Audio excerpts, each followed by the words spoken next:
Welcome to It's Giving Sus, the podcast where the line between the intriguing and the unsettling is blurred. Every episode, we dive deep into the world of true crime and scandals, bringing you the most suspicious and jaw-dropping stories from around the world. There's so much crazy stuff going on, and we need to talk about all of it. Bizarre happenings, scams, cults, crimes, or controversial figures, we're here to dissect it all. Nothing is off limits. Join us as we unpack and comprehend this episode's story. And remember, if it's giving sus, stay curious and stay skeptical. Warning. This episode contains discussion of extremely sensitive topics. Please check the show notes for more details before proceeding. We ask that you please take caution when listening. If you or someone you know is in need of resources, please check the episode notes for more information. Thank you for listening.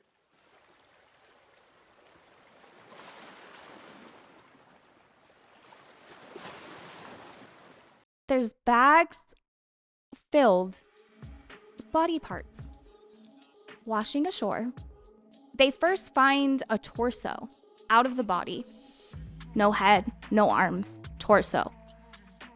Breast down, ass up, in the water. And they show this. I was not mentally prepared for episode 1. Showed these parts, and I was not okay at all. Yeah, a little bit rough. Hello and welcome to another episode of It's Giving Sus, the podcast where the line between the intriguing and the unsettling is absolutely blurred. Today we have such a story. We wanted to do this story today because season 2 of The JINX is out now. We're going to get a new episode every Sunday, and the first one came out yesterday. So I think it's important that we catch up on this case, which the original documentary came out in 2015. We rewatched, and you watched the movie that is based off Robert Durst, who is the main character in this story. I don't even it. I need the cork board with the pins and the strings because it's just too much. So Robert Durst, the JINX. I didn't really understand why he was called the JINX until rewatching and going through it all. And he calls himself a jinx. And he says the reason he doesn't want to have kids is because he doesn't want to jinx them. Is he a jinx or is he a serial killer? Because in his logic, every person that comes into his life, something bad happens to. His mother, when he was 7. His wife, Kathie. His best friend, Susan. And his neighbor. All end up dead. Is it a jinx or is he a serial killer? Because what? Just what? I just think he's crazy. They talk about him not looking like someone who could dismember his neighbor into 20 pieces. Kind of looks like someone that could. And, in my humble opinion. In your humble opinion, can you describe to our listeners what Robert Durst looks like to you? A penis. No, come on. Okay. For the audio real. listeners, Okay. the real features. He just looks creepy. He has these deep set, beady little eyes, and when he smiles, there's a picture when he's in the back of the cop car. It's what is going on? No, it's just weird. He just gives off really weird. Even when he was younger, just super creepy. Just almost like Ted Bundy-ish vibes, where he wasn't the worst looking person, Right. And I think he was good at talking to women, weirdly enough. I think it was men he kind of struggled with. I don't know. He just, to me, if I saw him, I'd just be like, it's a no for me. I'm gonna go. I agree. I would say he's conventionally a good looking white male, and what he does have on his side is he's an heir to millions and millions of dollars. So I think that even if he wasn't the best in talking to women or treating women in some charismatic way like Ted Bundy, he still had that riz of I got the money. Yeah, have you heard of the Durst family? Yeah. Right? You talked about him even being a little off in his childhood. Can you tell us a little bit about like his kind of upbringing and what happened with his mom? Yes. It blew my mind when I rewatched and learned. Like, So I have a lot of notes. I'm Dani this week with my notes. she's so prepared. I am. His dad runs the Durst organization, and he's a big real estate mogul in New York City. He essentially owned Times Square in the 70s and 80s and spent a lot of time with the family. He was always working, and when he was home, I don't think he was the nicest of people. Lost his mom at 7 years old. His mom committed suicide. And the craziest part, I think, of the whole thing is that his dad made him watch. There's contradicting stories. What I envisioned when Robert Bob was telling the story is that he was like asleep. The dad, Seymour Durst, went and picked him up and put him in the window, and the mom was standing on the roof in the middle of the night. And he remembers seeing his mom, and the dad was telling Bob, wave to mommy. And I don't know if that was like Seymour's way of trying to get her to come down off of the roof or like whatever. And maybe not, but I couldn't fathom somebody doing that to purposely like show the kid what was happening. But didn't the newspapers come out and say like, oh, it was an accident and she fell? Because the Durst family didn't want like that whole. Yes. And Bob did say that he would describe his childhood as happy when his mom was alive. And there was some home videos of them like swimming in the lake and doing some stuff together. And it sounds like he just never got better from that situation. And I think I'm pretty sure she was a stay-at-home mom. I don't remember seeing anything about her working. So I think, she was the caregiver, and she took care of him and he had a younger brother and a sister. And I think that he was very attached to his mother. And it was very interesting too. I was listening to a podcast episode, and they were like playing snippets of him talking. And he talked about his mom too. And he said that his dad took him to the funeral at 7 years old, and he didn't understand. He's like, what are you doing to mommy? Like, why is she going in the ground? Like, get her out. And had like a freak out moment and almost like didn't believe that it was real. He tried to like stop them from putting the casket in the ground. Right. And then after that, he got sent to a bunch of psychiatrists. He was very unwell. The psychiatrist actually diagnosed him with schizophrenia. Really? As a child? At 7 years old. And personality decomposition. He couldn't handle like anger or frustration. He would try to hurt himself a lot, I guess. I guess he tried to stab himself with a fork at one time, and then he threw himself down a staircase. Wow. So personality disorders and just emotion management. Like, yep. Wow. At such a young age. And I think later on, they say that he might have had Asperger's because of just the lack of being able to control emotions. And eventually, like when he murders these 3 people, it's essentially like an anger trigger every time. I agree with like, he was a little bit different as a child, probably even before his mom. And then those things just like traits got exaggerated as soon as all that trauma happened to him. Yeah. And he was described as a loner too in high school and like middle school. So I just don't think he ever had a great social awareness either. So what happens to Bob? Like through childhood, then he goes on to work for like the family business, right? Before he went to work for the family business, he actually never wanted to. He went to college. He actually developed eating disorders in college as well. And I guess according to Bob, his mother had an eating disorder.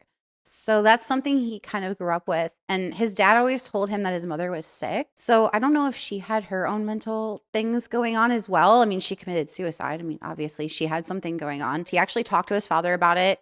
Father pushed it away as per usual. And that's where he met Kathie. That's where he met his wife, Kathie, in 1971. Didn't he open a health food store? Yes. Fun fact. Actually, he met Kathie, moved to Vermont, and then opened the store. Yeah. And he wanted to like keep doing that, right? He kind of wanted like this more like wholesome, like clean eating lifestyle. But he eventually ends up at his dad's business. Yep. And it's crazy. You know what the store's called? What? All Good Things, which is the name of the movie. Oh. And it's crazy because one of the investigators are like, why all good things? It's like, don't you know the rest of the phrase? And Robert was like, no, I don't know what you're talking about. Weird ass fucking response. Yeah. He's like, well, all good things must come to an end. Yikes. And Robert just like, he just doesn't even say anything. He's like, oh, okay. well, Like, okay. I didn't know that was the right. Okay, buddy. You know? Just weird. It's just. I like that name though. It For a is health food store. It's right? cute. It's cute. Good job, Rob. 73, he closed his store and moved back to New York to work for his dad's company. And that's when things really started, like, that was the trigger. Honestly, I really don't think if he ever moved back to New York and ever worked for his dad, I'm not sure any of this would have ever happened. Because think of all the triggers that are there for him. And stress and doing things that he didn't want to do. He works for the company, and this is kind of where things start hitting the fan. And we see some of these antisocial, violent, abusive behaviors coming out. Everything changed with Kathie. And this is the exact quote from Bob during his testimony. Everything changed after I made Kathie have an abortion. So sad. You know, he started getting crazy at his dad's work. He started acting unprofessionally on purpose, you know, having these outbursts at work too. The podcast episode I was listening to, they like had this interview with his secretary that I guess like didn't make the show. And she was saying, like, I didn't take Bob's shit and I would put him in his place. And I guess she was actually really close to Kathie. Wow. And Kathie would tell her that she was scared of Bob. And she's like, don't tell him you're talking to me. And the secretary even had a code name for Kathie. So, like, when she would be talking to him, she would call her by a different name. So Bob didn't even know that they were talking. Wow. And that is a very common thread with all of her friend group and even her parents. She was very much giving the, if anything bad happens to me, it was Bob.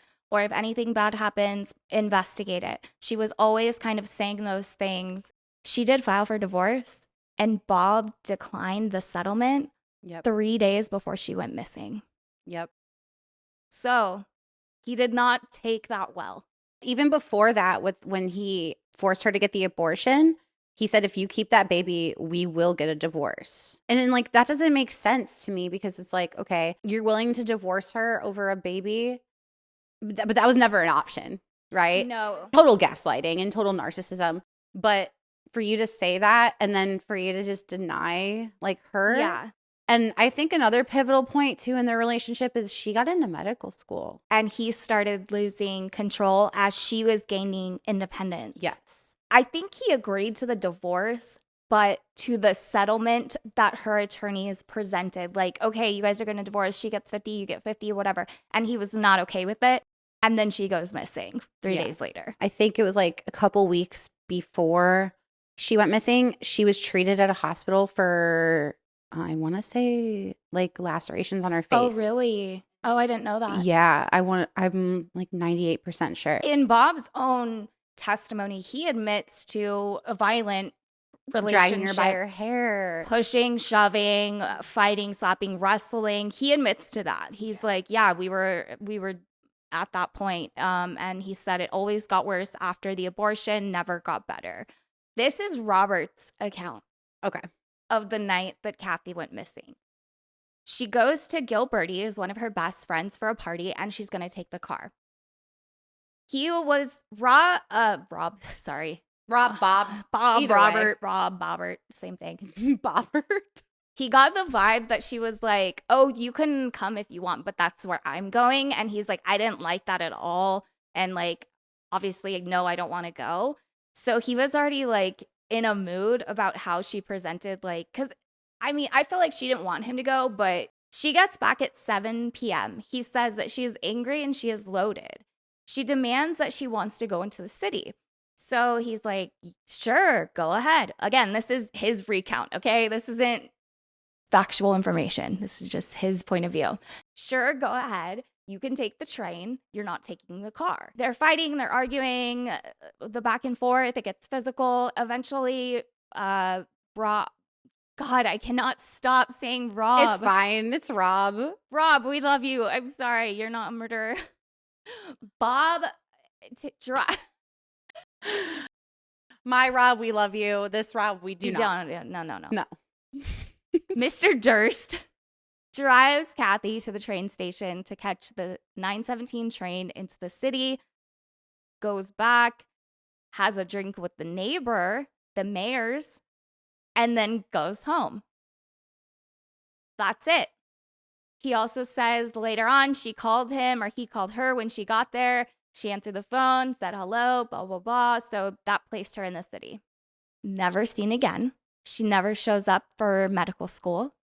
Never shows up for her classes. Doesn't show up to meet her friend again. I think they had like a date for like a cafe or something. Exactly. Doesn't show up for that. And that's when the friend starts to get concerned. The professor at her medical school gets a phone call saying, I don't feel good. I have stomach issues. I'm not feeling well. I'm not going to be in for class.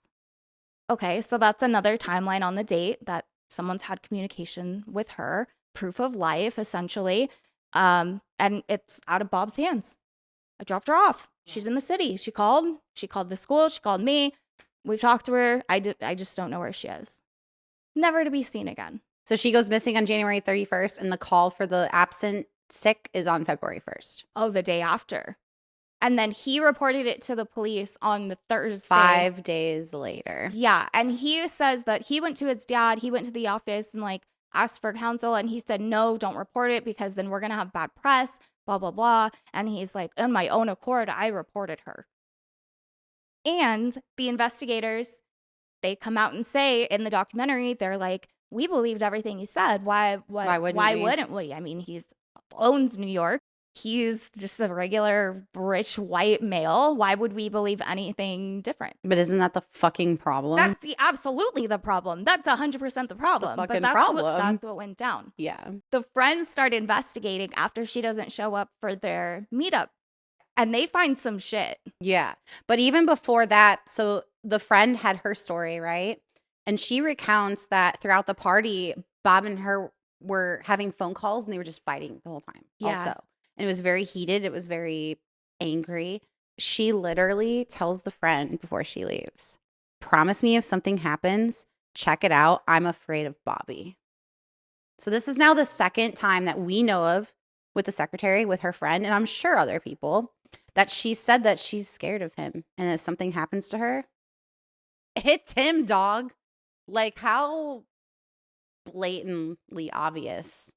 He blames Kathie for going missing on wanting out of the marriage. That's like his whole motive behind why she's just all of a sudden just upped and vanished. Just wanted to restart her life. Yep. The crazy thing about all this too is later on, Bob admits to lying. He never went to the neighbor's house for a drink. He says he only told the cops this to make them go away. And that's what they wanted to hear. In a later interview with the documentary, that he said those things, said he talked to her on the phone, which was never true, said he went to the neighbors, which was never true, so that in his own words, quote, I told the police something, so this would all go away. Yep. And it would place her in the city and leave me alone. And then the doorman at the apartment where she... In the city, said that she never showed up. Right. She never was there. Right. And this kind of segues us into victim number 2. Yes. Because the phone call that Kathie made to her university, to her professor, we don't think it was her. And you know who I think it was? I think it was his friend. We think it was Robert's best friend, Susan Berman. And another interesting thing is that when they called the professor and said, this is Kathie, blah, blah, blah, blah, my stomach and da-da, I guess she would have never like called off. This is what her friends are saying. She would have never called off for like cramps or stomach stuff. And then someone else was like, Susan always had digestional issues and cramps and this and that. So it's just funny that that was the excuse that the person used to call to say X, Y, and Z, that I'm calling off of school. So Kathie's missing, no body, no crime scene. The cops believe him. He doesn't come out until 20 years later to say, like, yeah, I lied about this, like, because I wanted it to go away. It's kind of like dead in the water. There is one more piece of evidence, though. The friends, once they started getting upset and investigating, they went and they called it like the trash escapades. And they dug through Robert's trash. Yep. And he was throwing out her school books. He was throwing out her makeup. And they find a piece of paper in Bob's handwriting a common thread here. Yes. You have it in your notes. I do. So tell us what that piece of paper said. Words with town dump, bridge, boat, shovel, dig, and rent, which... and boat. Yep, and boat. They're like, this is weird. This just looks like ways to dispose of a body. Like, are you just brainstorming? Are we playing a crossword puzzle? Are we writing a poem? Are we making haiku? Yeah. Like, what is going on? Are we making an action plan to cover up a body? Yeah. And he was not very bright. Like, he really wasn't. He went to college. I think he was reckless, is what I think. I don't think he was... I think he was smart. He was emotional.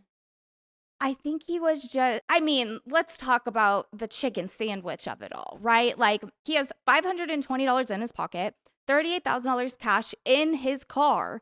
He's on the run for murder and decides to steal a $6 chicken salad sandwich. Like, you're reckless. You're reckless. You want to be caught at that point. Yeah. And just looking around. Like, why are you even in there? Little senile old lost man. But back to Susan. Out of everything that's happened in his case, that is the one that just blows my mind. Because that is really the catalyst of like everything coming to light, everything happening is this fucking chicken salad sandwich. And if he just like made one different move, like just didn't.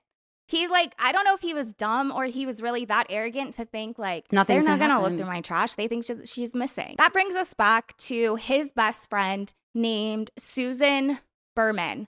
And we believe that Susan Berman was the one who called in to Kathie's university, pretending to be her with the stomach problems so that if she was missing from the school, the professor would know why. Because it had to be a female. It had to be a female. Because it would be weird if some male was calling. Yes. I'm sick. And what he the fuck? has a deeper, like he... I'm sick. I can't go out. Can't go out. I'm sick. It had to be a girl. No, it had to be. And Susan, we find out, has been Bob's ride or die for years, since college. They met in college, and they're kind of like these two like broken souls from like different, interesting kind of backgrounds, and they connect and they get each other. Yeah. Susan's background is very interesting. Yeah. Her father is a mob boss of Las Vegas. He essentially built the Flamingo Casino. Yes. So she came from a very rich also background, but a very broken background. And she actually didn't even find out her father was a mobster until something in the newspaper came out about it. When she was like 21 or something like that. Wait, I think it was a book. It was something. Her friend was like, read this. Yeah. That's cool. That's pretty kind of cool. Yeah. Kind of cool. Her father did die at a young age. Just like Bob. Just like mom. And her mom, both of her parents. Yeah. So I think they kind of bonded on that. There was some broken trauma, crime, family of power, kind of something. And they really found each other. And Susan said, this is a quote from her, Bob needs me. That's what she always said about Bob. Yep. He needs me. We have a very special friendship. She became a journalist. She actually became a very good journalist.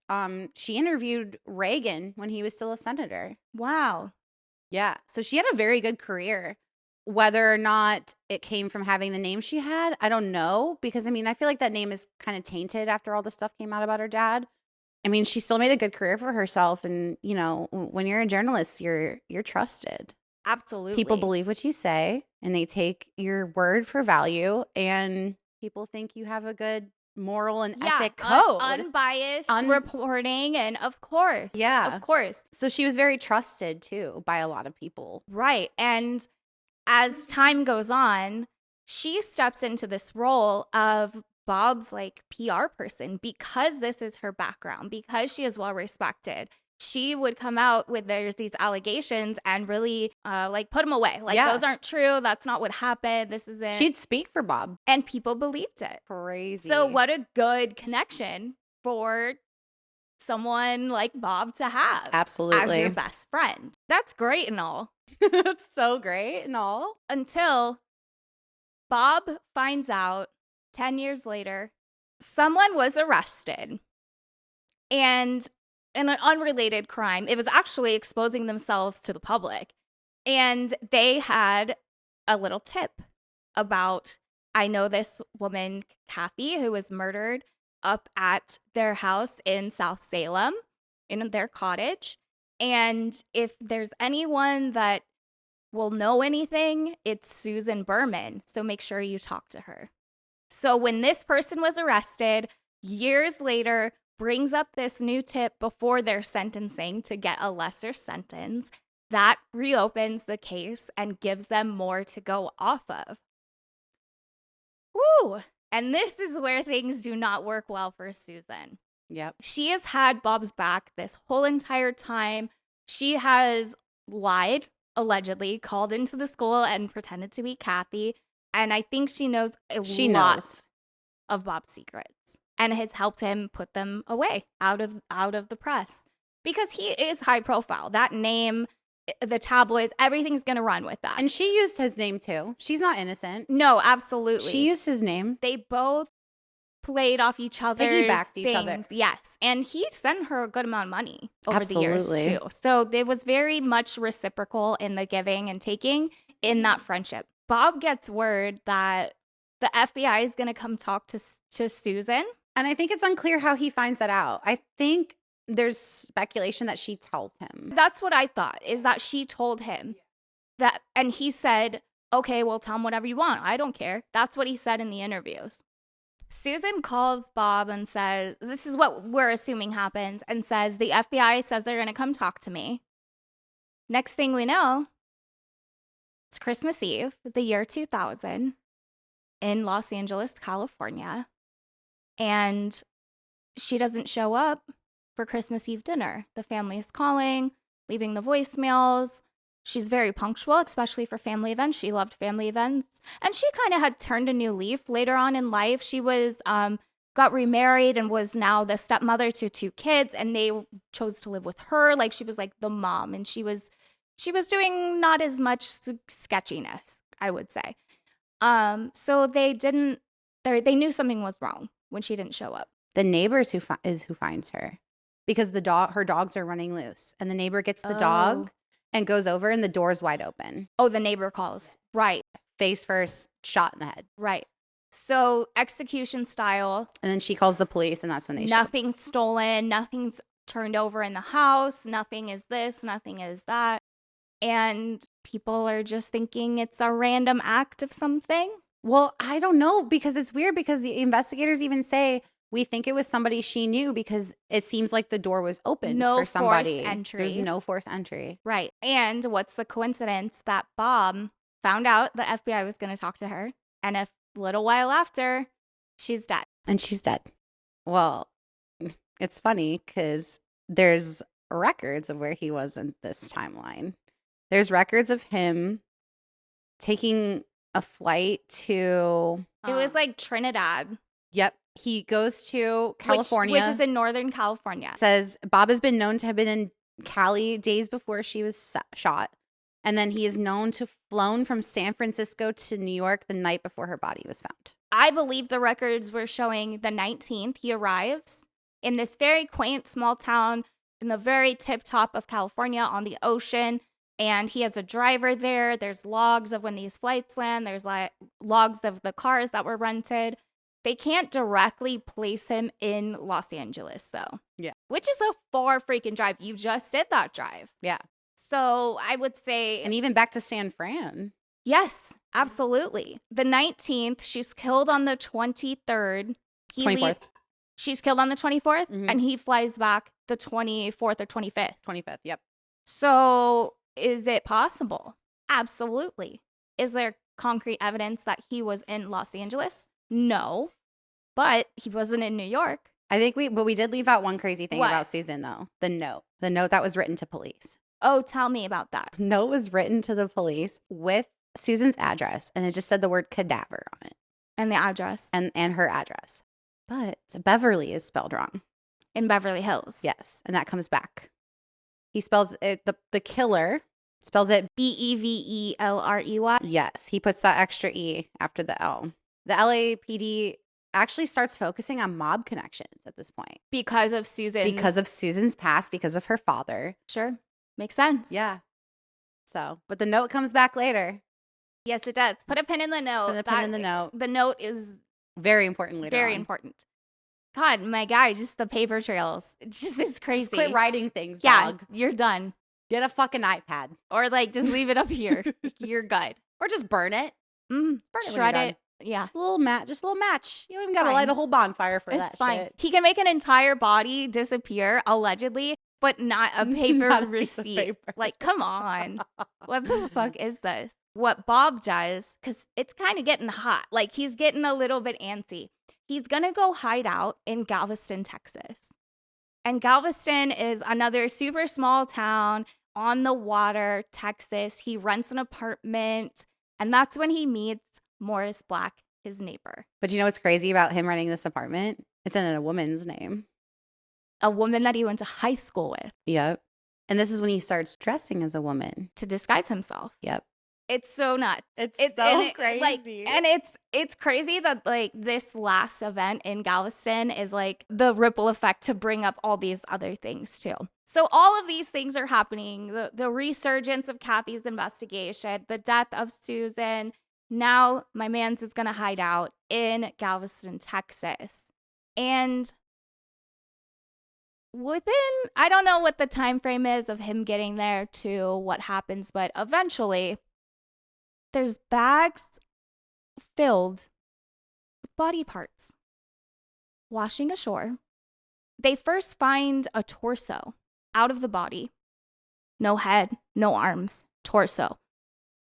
Breasts down, ass up in the water. And they show this. I was not mentally prepared for episode 1. Showed these parts, and I was not okay at all. Yeah, a little bit rough. It was very rough, so be warned of that. Trash bags, so many body parts. parts. And a kid finds it? Like a teenager? Yeah, like a younger person finds it. They call the police. God. Police go and start investigating, and then they find more of these trash bags. They're able to get a fingerprint from one of the bags that had one of the fingers in it. It is traced back to Morris Black. They find out the address. They go to the address, and they see a blood trail from the porch, like down, like to the middle of the street, like a dragging of blood.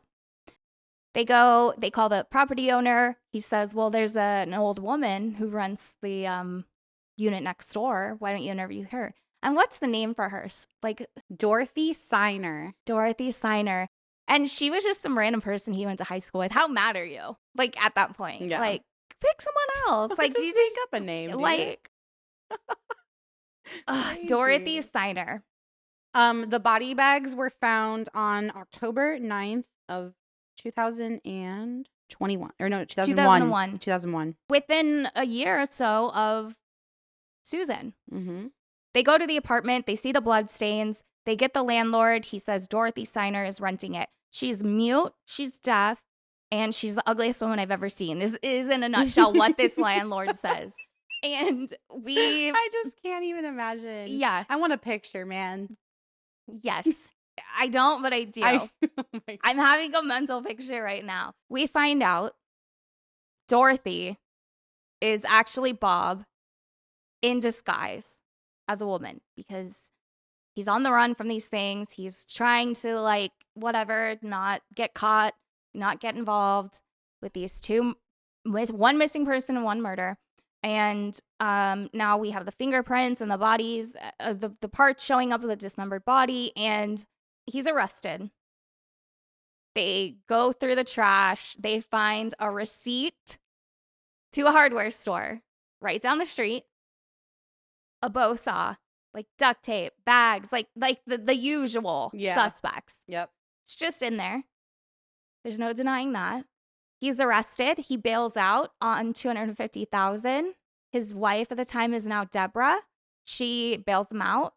She never even had heard of the place Galveston, Texas, let alone to hear her husband, well, boyfriend at the time, is there for murder. Talk about shocking. Honestly. And you know what's crazy about his arrest too?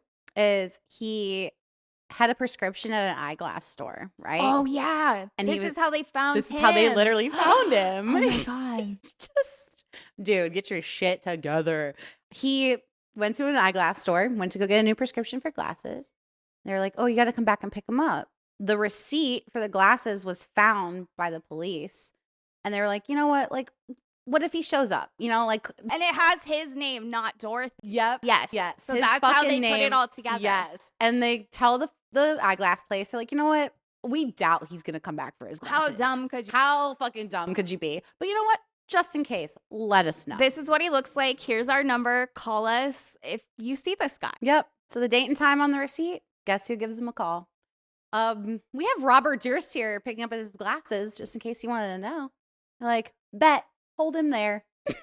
We're coming. No, he was coming out of the parking lot because I think they like did the transaction and then they called him because like they can't just be like, hey, FBI, he's here. Like, but you know what I mean? They were like, we're fucking coming. Yeah, they stopped him as he was exiting the office and they arrest him. Mm-hmm. He bails out later and it's an easy $250K. Yeah. Do you have 250,000? He's like, well, not on me. Not on me, dog. Do you remember that part? Yeah. And the cops are just like, oh, so he rich. Okay, sir. Okay. So he calls Deborah. She wires over the money, gets him bailed out, whatever. He like proposes to her, buys her like a $77,000 ring. They like do the marriage and she gets full power of attorney. So all the money's safe at this point. But yeah, he was real quick with that one to cover the assets. And he sure needed it because how batshit crazy does this woman have to be to marry him? The fuck? She's a ride or die, man. I mean, you've seen her, right? Yeah. She looks like your typical Italian cigarette mom. Yeah. And then she's very like thick New York accent, like Italian mob wife-esque vibes. Kind of blunt, but still respectful and polite. And yeah, she's like, whatever you need, Bobby. Yep, literally. She loved, like, I don't even know if she loved him, but she was just like, she was just down for the cause. I'm sure she loved that money. Oh, I'm sure that's, and he was always gone, like, best case. Yeah. But while he's on the run, he starts doing other weird shit. He goes to the house he had with Kathie and he's like outside stalking it. Yeah. And then he starts stalking his brother. Yes. And there's a whole thing with his brother too. Yes. So he gets bailed out and then he is supposed to have a hearing in Galveston and he doesn't show up. So he's on the run at this point. And this is where we hear about the chicken salad sandwich and he gets arrested for stealing that. This is during that time period of when he's on the run. Yep. So you said that while he's on the run, he went back to him and Kathie, his first wife's house. Yep. The friend's house, Gilberti. Gilberti. Yeah. He went there. He went to her house and she comes outside and there's another little interview with her on one of the podcast episodes I was listening to.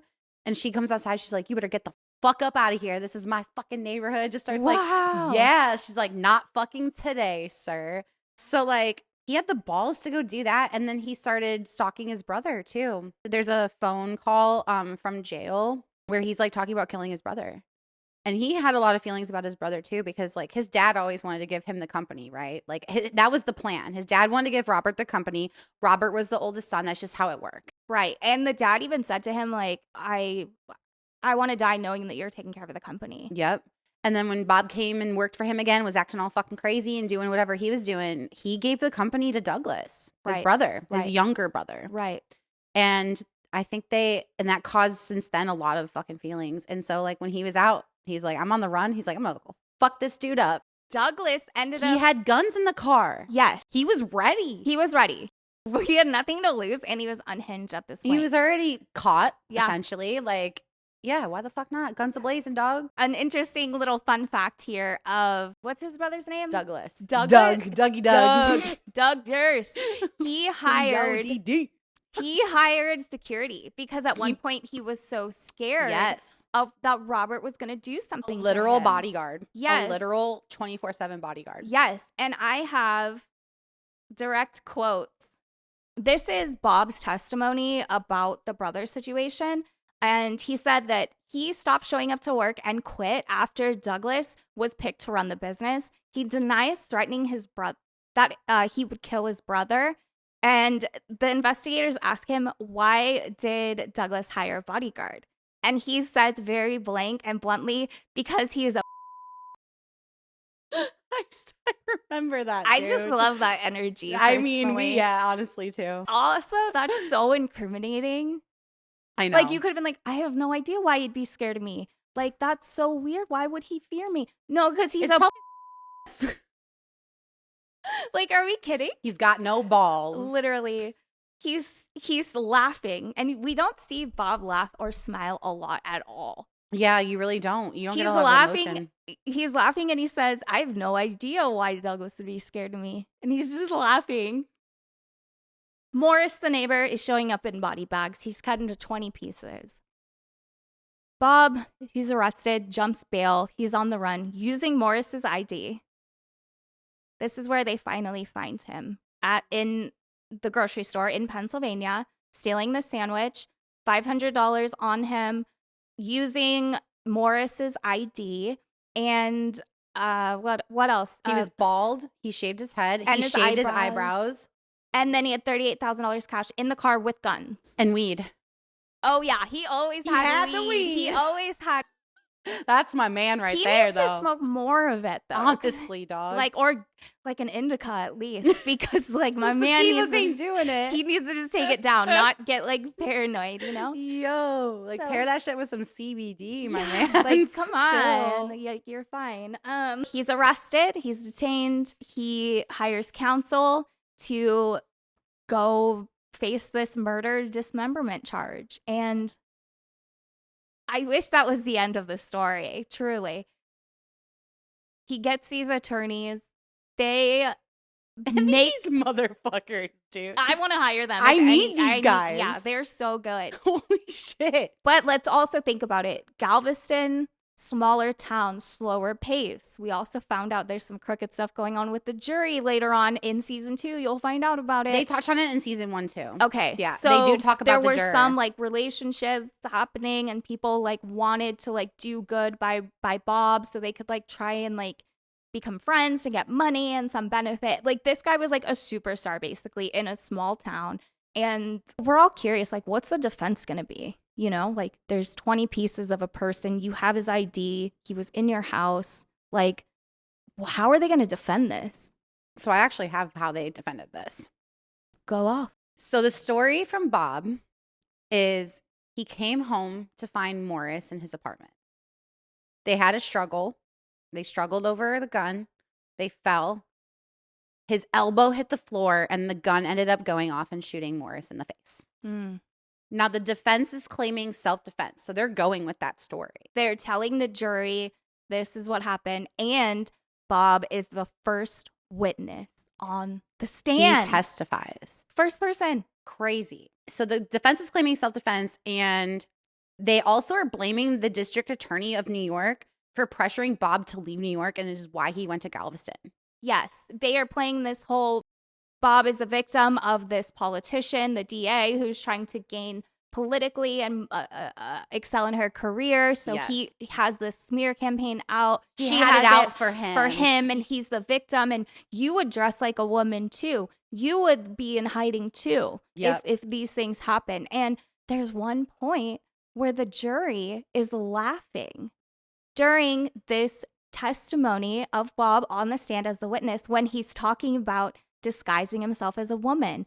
And those attorneys were able to make him so relatable that the jury could see and understand the insanity of wanting to go disguise yourself with a wig as a woman and basically like have some empathy of like, oh man, I see why this maybe happened. Yeah, and he would like make jokes about the hair. Yes. Yes, just weird. And the whole jury was laughing. But humanizing him. Yes, 100%. Absolutely. They did a good job of separating the murder from the dismemberment, because we know, because he admitted to chopping up that body. He literally does. But what they do is he chopped it up, but we can't say he murdered Morris. Because it was self-defense. Exactly. So they did a really fucking good job of doing that. Like I said, we need these guys. Like, what the fuck? He paid $1.8 million for those 2 attorneys. I know. He had the money. Fuck Fuck. yeah. Again, money can get you out of anything, dude. Right. Absolutely. Literally murdering and dismembering someone. 1.8 million. And admitting to it. And admitting to it. And the other part that was crazy too is he took tools from Morris's apartment to dismember him. To do it, right. He admitted to all of that. Yeah, on the stand in front of the jury. And they still were like, no, it was self-defense. Yeah. So he's good. He's good. He told the truth, nothing but the truth, to help me God, and he's acquitted of the crime. But then later comes out to say he lied on the jury stand as well during that case. He lied about so Everything. much. And we find this out because the Jinx documentary came about because Andrew Jarecki makes a movie, which you just watched. It was actually really good. And it was called All Good Things, which was the name of Bob's health food store in Vermont. In Vermont. Yes. So this movie comes out. Do we know what year? Was 2010. Okay, 2010. Bob sees the movie, calls up the director, Andrew Jarecki, and says, I like what you're doing. I think it would be interesting if you interview me. And he was just originally going to use it as like DVD commentary. That's all this guy was going to do. And then eventually he was just saying so much shit. He's like I'm going to keep this going. So Bob reaches out. They start interviewing, and this takes a long time. Bob gets a little flaky. He falls off, comes back. He takes random trips to places, out of town, but he doesn't. Just all the lies. Yeah. And we get 6 episodes of raw footage of Robert Durst recounting his stories. And he says, I lied about this. I lied about that. Everything. Yep. I lied on the stand. And the last scene, the last episode I got chills just now. And during the filming of the documentary, they find a letter that was written to Susan. Do you want to know who finds it? Who found the letter and who gave it to them? The son. The adopted son.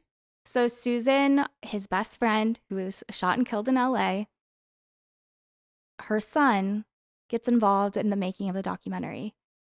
He goes through evidence of what he has. He's like a fan of Bob too. Bob paid for his school. Whatever. They're like family. Yeah.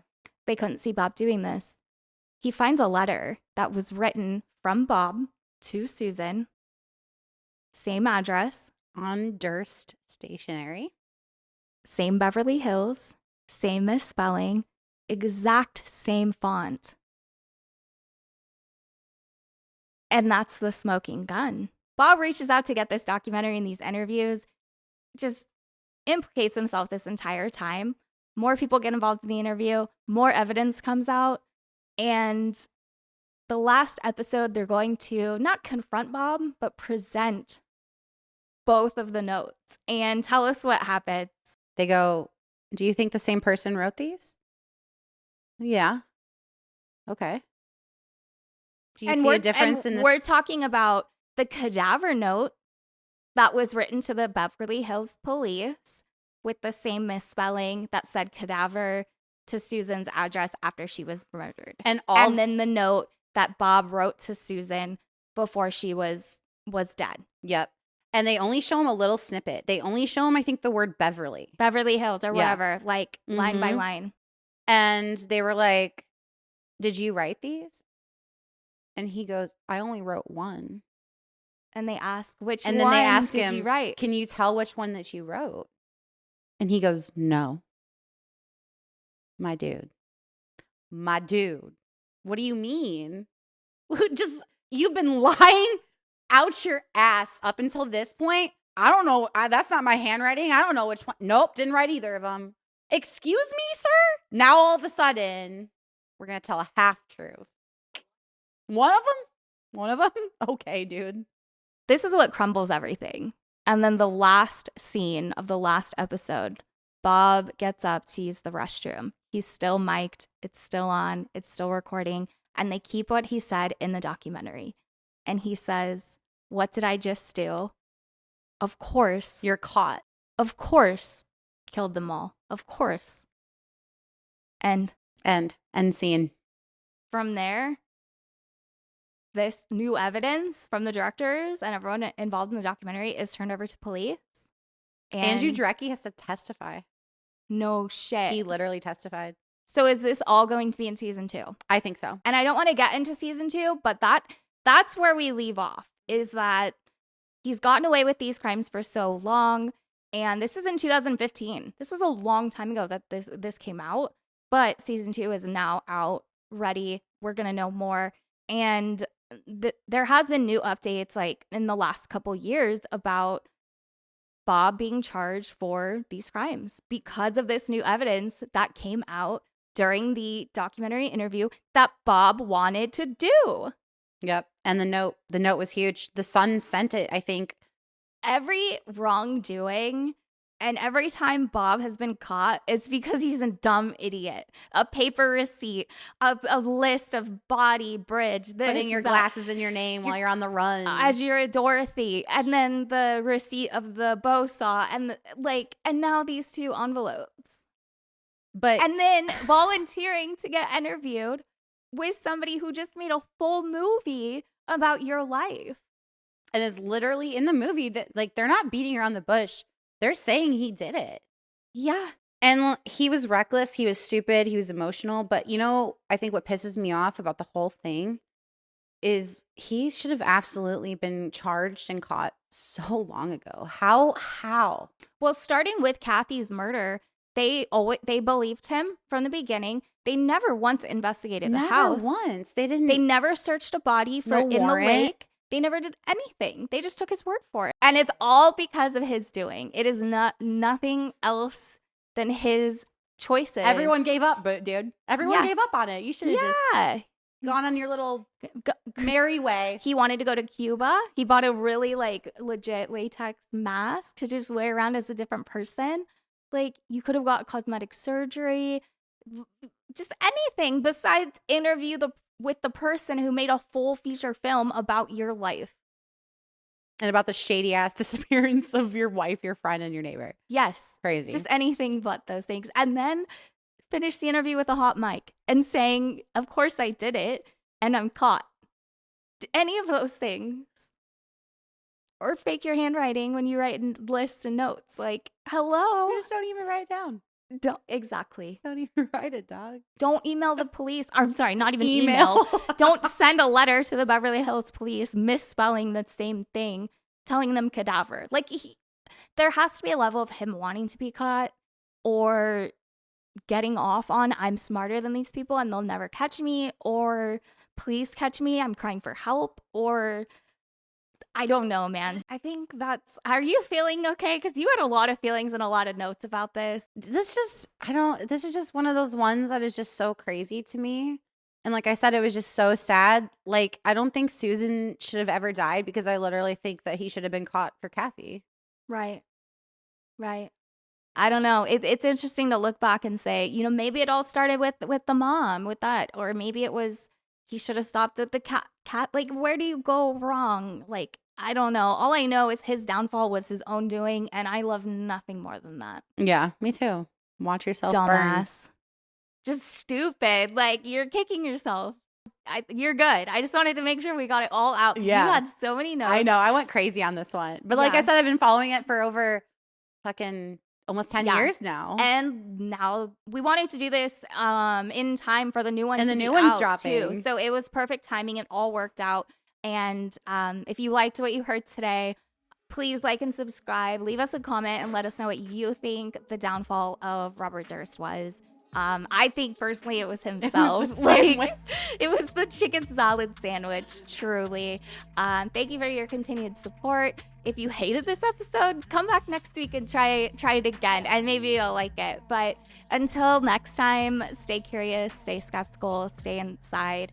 Don't buy chicken salads. Well, you can buy them. Don't steal don't steal them. Chicken salad sandwiches. And don't write notes anymore. Don't write any notes.